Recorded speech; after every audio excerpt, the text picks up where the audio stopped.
Hello बच्चों, आज हम पढ़ेंगे ऊष्मागतिकी का प्रथम नियम, फर्स्ट लॉ ऑफ थर्मोडायनामिक्स।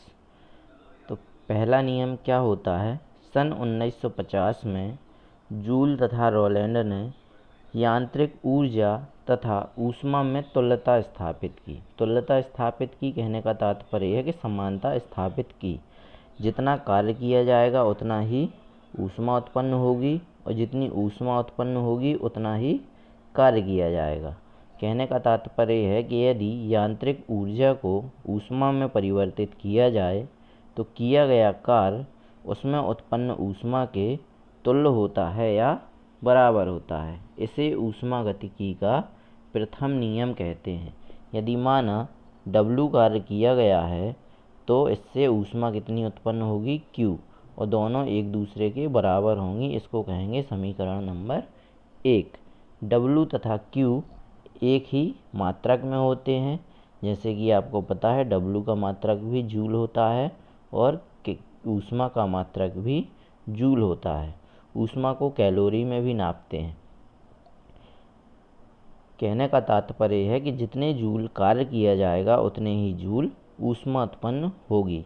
यह नियम ऊर्जा संरक्षण सिद्धांत के अनुकूल है, एनर्जी कंजर्वेशन लॉ के अनुकूल है। जितनी कहने का तात्पर्य है कि ना ही ऊर्जा को उत्पन्न किया जा सकता है, ना ही ऊर्जा को नष्ट किया जाता है।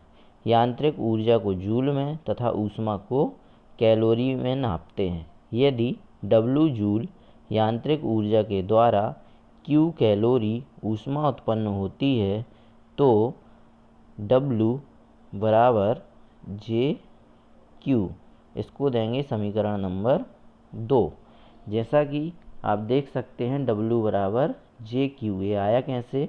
अभी अभी अपन ने पढ़ा कि जितना कार्य किया जाएगा उतनी ही ऊष्मा उत्पन्न होगी, तो दोनों को बोल सकते हैं कि W समानुपाती होगा Q के, और जब समानुपाती को हटाएंगे तो W बराबर JQ, जहाँ J क्या है? एक नियतांक है, जिसे क्या बोलते हैं? ऊष्मा का यांत्रिक तुल्यांक कहते हैं। अब माना कि अपने पास कोई दो बॉडी है या एक बॉडी है।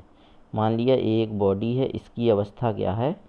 A, या एक बॉडी है जिसकी अवस्था है A। जब इसको ऊष्मा देंगे तो यही बदलकर क्या होगी? अवस्था B में आ जाएगी। तो A अवस्था में जब होगी तो उसकी आंतरिक ऊर्जा क्या होगी? UA। और जब अवस्था B में परिवर्तित हो जाएगी ऊष्मा देने के बाद तो उसकी अवस्था हो जाएगी UB। आंतरिक ऊर्जा होगी UB और उसकी अवस्था होगी B। A एक पिंड था या कोई भी वस्तु थी जिसको अपन ने ऊष्मा दी तो वह अवस्था B पर पहुंच गई। A पर उसकी आंतरिक ऊर्जा UA है और अवस्था B पर उसकी आंतरिक ऊर्जा UB है। यदि इस अवस्था परिवर्तन में निकाय के द्वारा डेल्टा W कार्य किया जाता है तो ऊर्जा संरक्षण के सिद्धांत से अपन को पता है कि अवस्था A में कुल ऊर्जा किसके बराबर होगी? अवस्था B में कुल ऊर्जा के बराबर होगी। अब इससे क्या समझ में आता है? इससे समझ में आता है कि अवस्था A में उसकी आंतरिक ऊर्जा कितनी थी? UA। ऊष्मा कितनी दी गई उसको? Delta Q। तो अवस्था B में पहुंचने पर क्या करना पड़ा? उसकी आंतरिक ऊर्जा UB हो गई और किया गया कार्य कितना था? Delta W। इसके बाद यदि पक्षांतर कर दें तो क्या आएगा? डेल्टा Q बराबर UB माइनस UA और प्लस में डेल्टा W। तो UA और UB दोनों क्या है? आंतरिक ऊर्जा में अंतर हैं, तो इसको लिख सकते हैं डेल्टा Q बराबर डेल्टा U प्लस में डेल्टा W।